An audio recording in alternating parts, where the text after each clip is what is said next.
There's never been a mob so perplexing and yet insignificant.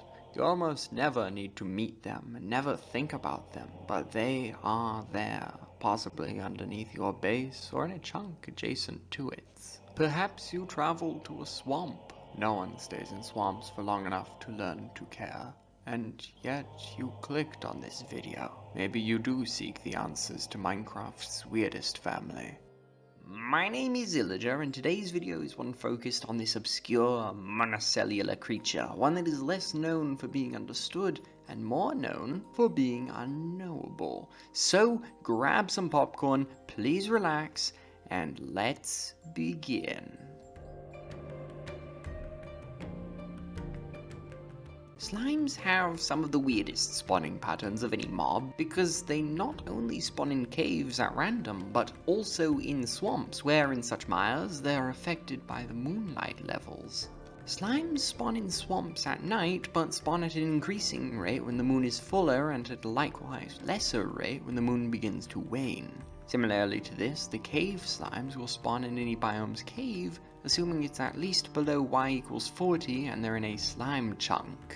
Not every cave will have slimes, rather a cave needs to be one of the approximately 1 in 10 chunks that the game determines to be special. It's a bit hard for us loreists to pin them into any specific category of mobs, and these habits make it very difficult to find consistencies. On that, they also seem pretty much secluded to themselves. We've got the slimes and we've got the magma cubes and also the sulphur creatures announced at Minecraft Live, but otherwise nothing acts or looks like them at all.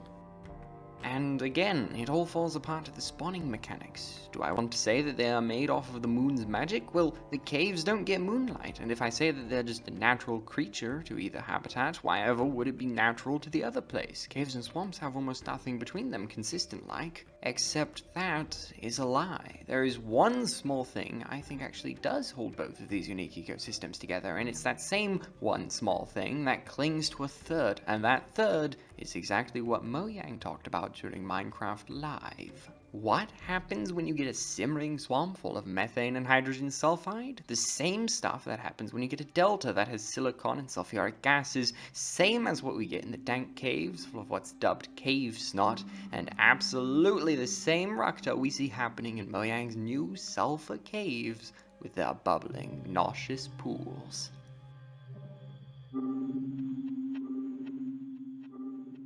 Let's talk about a slime's attributes for a few minutes now. Keep our sulfur ideas in the back of your head, but I think we need to discuss what a slime basically is physiologically. Because, well, it is hard to pin certain labels onto it, we can make educated guesses, which should be helpful. Firstly, all members of what can roughly be called the genus PwLore, or slime family, are generally simple organisms.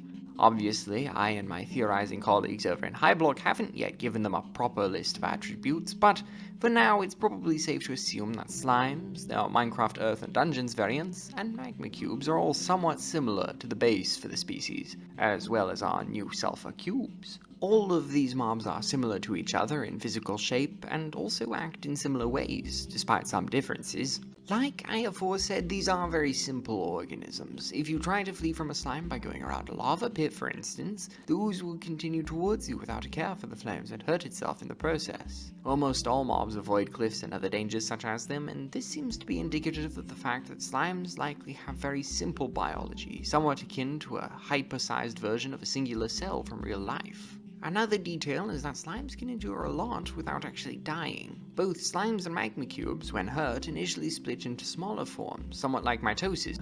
It takes a lot to actually destroy them totally.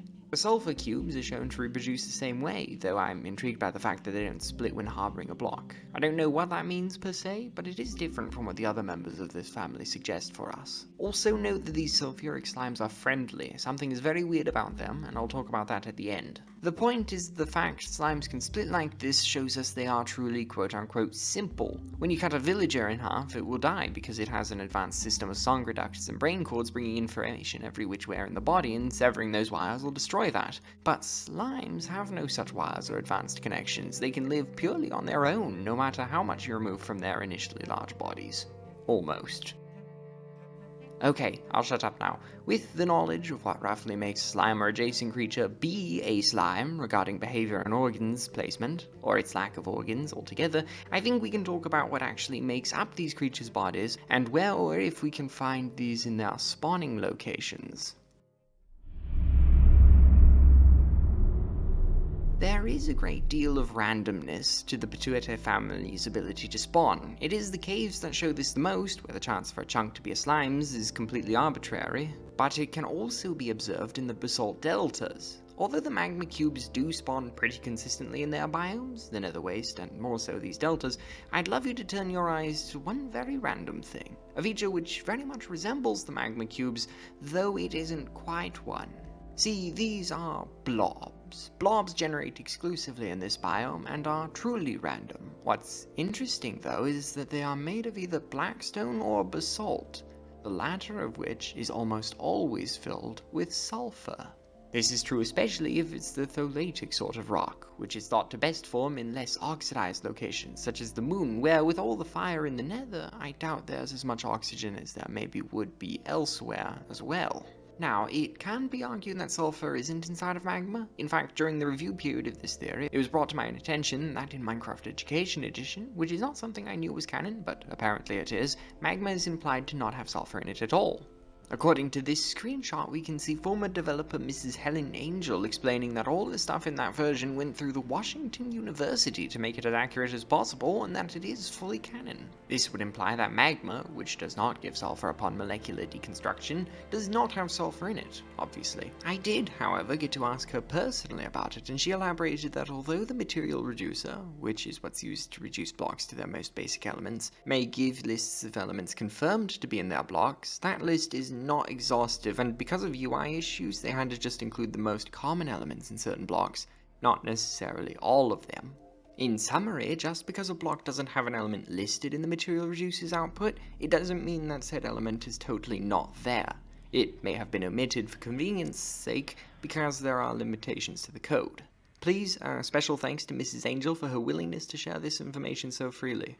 I'd also like to note that Minecraft Legends sees the unbreakable piglin shooting magma cubes out from its epic gauntlet, and the treasure bastions of the base game have mob spawners. If the cubes were artificially made using whatever blaze powder is and slime, theoretically from the overworld, it could explain their weird origins, where after their creation all offspring would be just as weird, and the spawners in the base game reassure us that this isn't Legends just being a mere fable. Otherwise, it could just be because the nether isn't as damp as those other places where the variants spawn. Do you see what I'm trying to say? Now the quote-unquote randomness of the caves. What if there was one other feature that looks random, but actually has something consistent with the other materials' requirements for spawning? In this case, some apparently sulfuric material.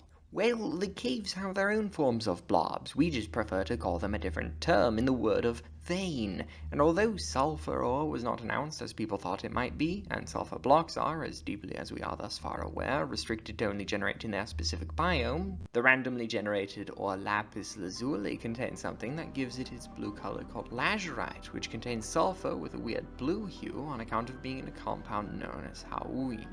Wherever we find slimes or their kin, we find sulphur. I guarantee this is intentional, and the new sulphur slimes are Mojang's way of making it obvious. In the oceans of Minecraft Dungeons Hidden Depths DLC, players can find tropical slimes, and while they aren't always found in these areas, they do spawn much more frequently around magma. The DLC's secret mission, Radiant Ravine, has us players running up an active volcano, one whose murals I should like to discuss in a future video as well, and finding plenty of these slimes. So, assuming that sulphur is the main ingredient in these creatures' bodies, that should wrap up this theory. I think it certainly does, except for one tiny issue concerning the swamps. Again, let's note that the swamps do have sulphur in their water, and also blue orchid flowers only ever generate in swamps, where the main feature that differentiates the Orchidaceae plants in real life from others is the fact that they use the element as a secondary nutrient and amino acids for the production of chlorophyll and protein, though I doubt this is very important at all.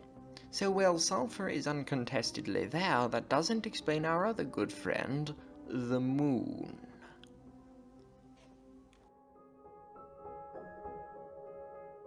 With the arbitrary spawning patterns otherwise explained, the moon still holds her influence, which vexes me.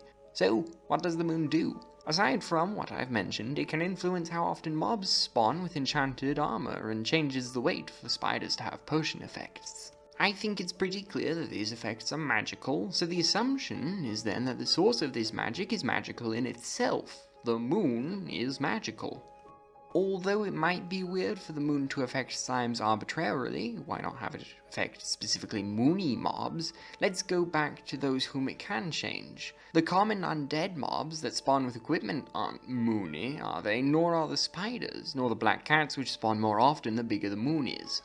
The moon doesn't really have its own moony creatures to change, but it does affect a plethora of common mobs found elsewhere that it can mildly buff. It seems as though slimes are part of this plethora. We do know slimes are already susceptible to magic, at least a little bit if the lapis theory is correct, lapis being the ore one must have for enchanting. What are some issues with this theory? Well, at its core I am suggesting that sulphur is the main element in many slime-like mobs, and the places where we find those mobs are full of it, which explains their odd spawning mechanics, which are as random as the veins to which they are connected.